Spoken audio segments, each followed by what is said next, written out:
Thank you so much. And I did not prepare to pour my drink, so I'm going to do that straight away. So I'm going to get going. And sorry, first of all, I'm so sorry for the clickbait. I went super hard with a very provocative title, and my colleague who has been working for many years in the US, she was like, you're going to call call it what? And then I started to be like second guessing myself and like, have I made this up in my head? Is internships talked about like this in my head, or what's going on? So I did a little Google search, and it's not just me. It's actually someone who's written a master's thesis about it. So it is a thing. But I know I went hard with the clickbait. It's a bit scary. So I'm very anxiety-fueled in all of this. I'm sorry. But so who am I? Well, I'm Ida Fontaine, and I'm the site manager at the Game Assembly Stockholm. And I worked about 10 years in education and 5 years in vocational education. And I'm a huge horse game appreciator. Best game ever made, Arvet from Rosemont Hill. Thank you so much, DICE, for what you did in your early days. And today, I'm going to talk about what are internships and what's in it for the students, what's in it for the game studios, and what's in it for game development schools. Like, what am I doing here? And I'm also going to talk a bit at the end about to bring on an intern. How do you do that? And I'm looking at this as a bit of a public service announcement, because I work at a vocational education school. I work at a game development school, and I see so many misunderstandings about internships. And I just want to spread the word, do some boring, just facts. So also sorry about that. Facts, they're coming now. In Sweden, we have 3 types of game development education. We have, and also, I tried to find logos with a white text, but I couldn't find some. So if it's hard to read, it's not my fault. I'm so sorry, I really tried. But we have 3 types of Swedish game development education. We have the universities, we have the higher vocational education, and we have folk high schools. And I'm going to show you what I believe are at least almost all of the Swedish game development educations in Sweden. First, we have the universities, and we have, from what I know, 6 different schools that offer game development. And their universities, it's 3 to 5 years. Sometimes you write your thesis at the studio, and some universities don't have internships at all.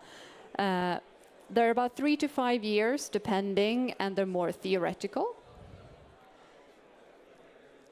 And then we have the Swedish folk high schools, and they are a way for students that might not already have a high school diploma to get one. And it's also for students that already have a high school diploma that want a very kind of flexible and adaptable approach to their studies. They're usually a bit shorter, like 1 to 2 years. And sometimes you have an internship in these schools, and sometimes not. It depends. And last but not least, we have the Swedish higher vocational education. This is what I know most about, because I work at one. And higher vocational education in Sweden, it's requested by the industry, and they always have an industry advisory board. So they are board members from the industry. And what is special is that it's mandatory to have a third of the education to be internship. So it's a lot of learning by doing, working very practical all the time.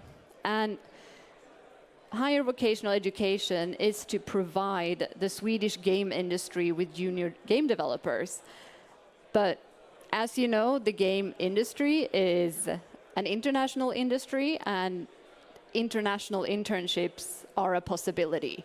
There's nothing saying that you can't do your internship internationally if you go to a Swedish higher vocational school. And the thing in Sweden is that almost all internships are a part of school. They're not unpaid jobs in Sweden, it's a course. So students are placed at a company during their internship course. This is a part of school for Swedish students. So there's no going against the Universal Declaration of Human Rights needed. It's not an unpaid job, it's part of an internship course. So if internships are a part of school, you can, as a student, apply for student grants and student loans from the Swedish Board of Student Finance, CSN. And if you're a student in Sweden and you apply for the student grants and student loans, you get a minimum of 3,500 SEK per month. And this is why it's not common practice to pay salary for internships, because it is a part of school and they get student loans and student grants. And for those of you who are not from Sweden, like, these student loans are very advantageous. The interest rate is very, very low. So it's like everyone does it. And it's also good to know that if a studio wants to pay their interns, you have to be a bit careful, because if a student is applying for a student loan, they are not allowed to make more than a certain amount of money every year. So it's a bit of a balance act to make sure that you don't have to pay CSN back any money. So what's in it for the students when it comes to internships? Well, students need internships to graduate. This means that if a student can't go to an internship, they can't graduate, they can't finish school, no diploma for you, they're sad. They also get to put their education into practice at a studio somewhere. They get experience in and understanding of the industry. For example, at TGA, it's 2 years of making games together. It's very focused on the craftsmanship and making games. So when the students come out on their internships, you also learn about the finance department. You have HR, someone is doing marketing over there. You sort of learn more about the bigger picture of the game industry. And it's also a chance for the students to increase their network. It's their first step out in the industry, and they start to know people in the industry.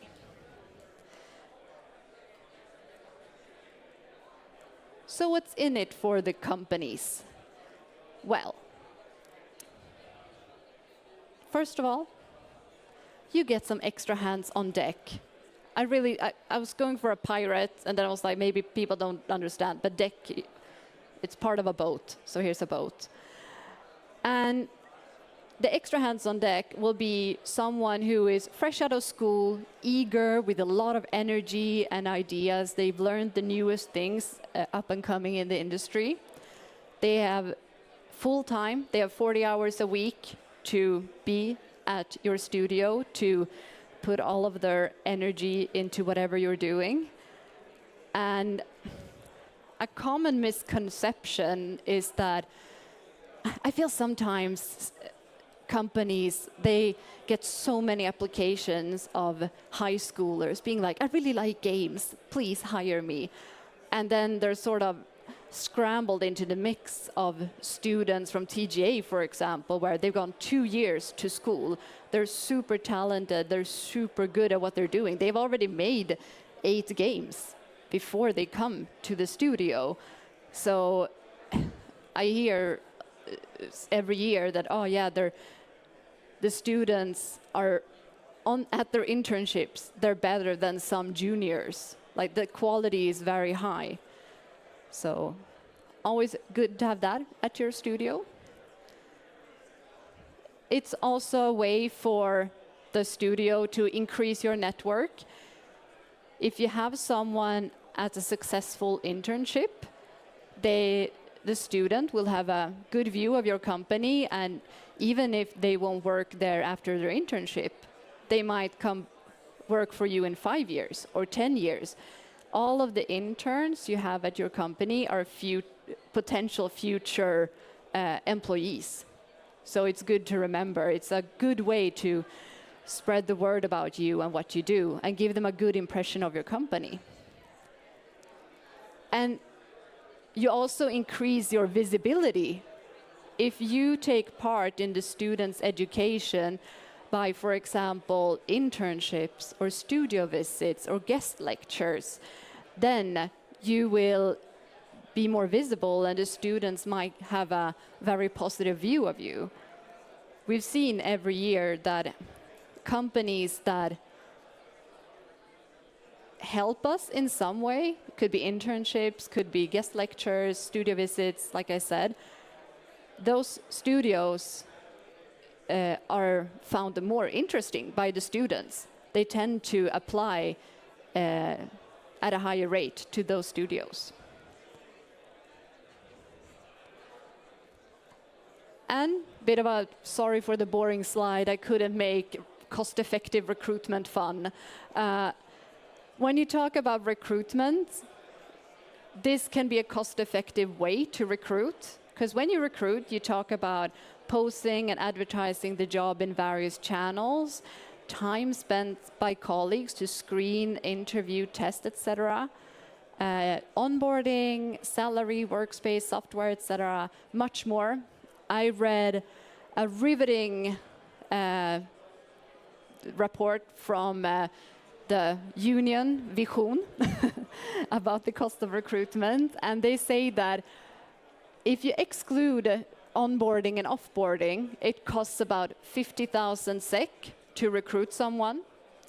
And if you include onboarding and then later on the offboarding, we're talking 500,000 SEK.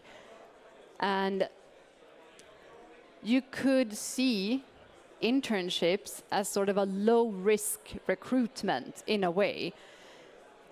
They will be at your company for, let's say, 7 months, and if it happens to be a good match, you can hire them. If it happens to not be a good match for whatever reason, then they can look for employment elsewhere, and the student still got valuable experience, they got an increased network, and the student got to graduate, which is super important for us and for the student in this economy, right? So I would say you could, like, this might be a bit harsh, but you could see this as a free probation period in a way. So for the studios, a bit of a summary. For the studios, you get more hands on deck, an increased network, increased visibility, cost-effective recruitment. And for the students, they get to practice, they get a bigger network, and they can graduate. Good. They want to graduate. They went to school for 2 years. It's in their interest to graduate afterwards. So what's in it for the schools? Well, if they do their internships, they can graduate, the students, and then the school gets to continue to exist because we are measured on how many of our students graduate. If students don't graduate from us, we will cease to exist. And I like my job, I don't want to lose my job, but it's also potentially a hard blow to the industry if there's a decrease in influx of junior talent. And I will also come back to this later. So now I'm going to talk about some reasons to not bring on interns and why you should, because these are the things we sometimes hear from studios. It's we can't guarantee that we can hire them after the internship, super common. We're too busy to bring on an intern. We can't offer internship on location.